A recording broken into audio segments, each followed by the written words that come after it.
Сегодня, к сожалению, есть политические силы, которые говорят о том, что прямо сегодня нужно, значит, начать жить самостоятельно, но мы знаем, что наша экономика не готова. Мы не можем поставить под угрозу наше государство.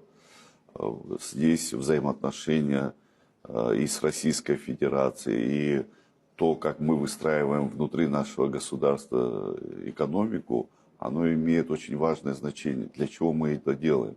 Когда мы говорим о взаимоотношениях с Российской Федерацией, зачастую мы слышим некие манипуляции. Вот попытка продать Абхазию, попытка продать неким олигархам.